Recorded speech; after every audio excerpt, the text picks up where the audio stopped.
So ngayong araw mga master, i-install po namin itong dalawang hybrid inverter na mayroong 8 kilowatts ang bawat isa. So 48 volts po ito. Na mayroon po itong mga solar panel na 32 pieces, 550 watts po ang bawat isa. So bali ang lahat po ay bali 16 kilowatts po ito na amin i-install ngayong araw. Dito po yan sa Tondo, Manila.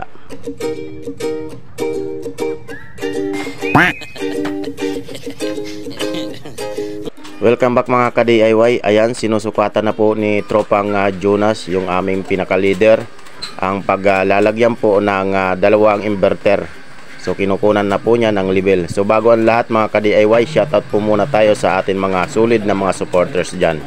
Kay Lakwatchirong Y Quarta, ayan, shoutout sa iyo idol. And shoutout po kay Clavicle Plactord. Ayan, tama po ba ang aking pagbasa? So shoutout sa iyo idol. And shoutout po kay Tagat Yolani. Ayan, shoutout po sa inyo dyan idol. Ayan, shoutout po sa lahat po ng mga naging kaibigan ko ngayon, mga naging friend ko, naging kasama ko dyan sa aming install dyan sa Tondo. Shoutout sa inyo mga bro. Ayan, lalong lalo na kay Jonas. Shoutout sa aming leader.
Yung karton.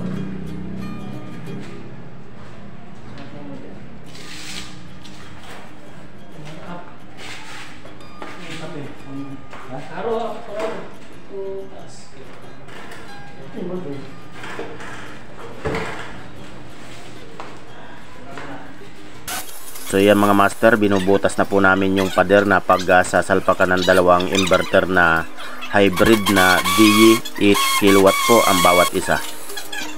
So palit-palitan po kami dyan sa pagbubutas ni Tropang Jonas, bagamat medyo nakakangalay din sa braso, kaya medyo pinagpalit-palitan namin yung pagbutas dyan.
So ito na nga mga master, sinasalpak na namin yung isang DE na inverter na 48 volts 8 kilowatts.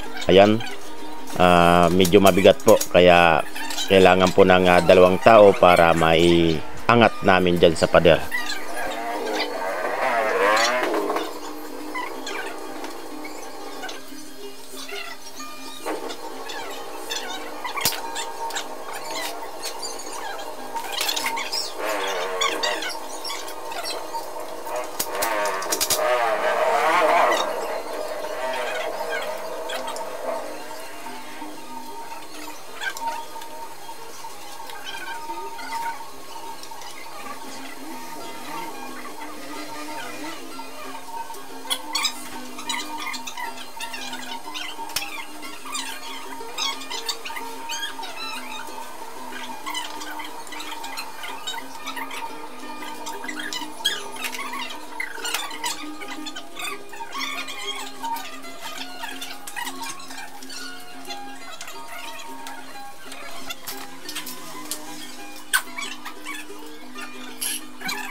So ito na nga mga master, ang pangalawang inverter na DE na 48 volts 8 kilowatts. Ayan, naisalpak na rin namin.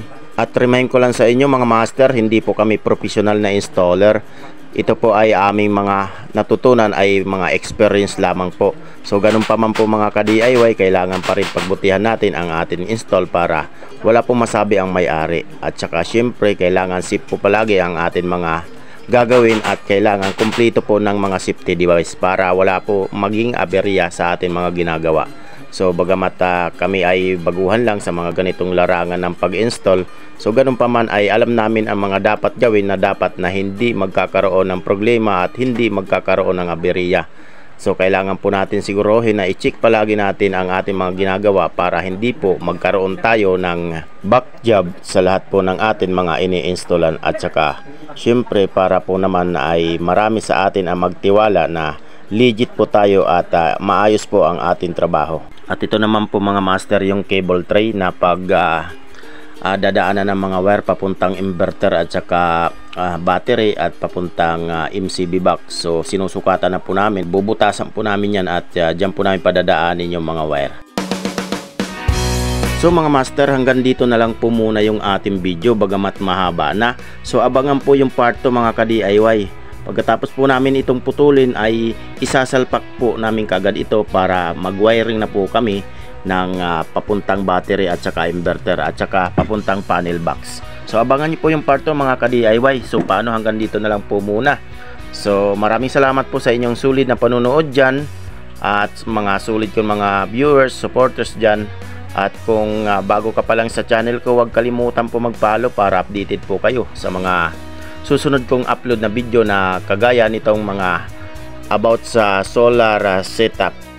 At huwag po natin kalimutan i-like at i-share ang video po natin. So paano mga master, hanggang sa muli po, abangan po yung part 2, mahaba pa po ito hanggang dulo, hanggang matapos po ito. Maraming salamat mga master.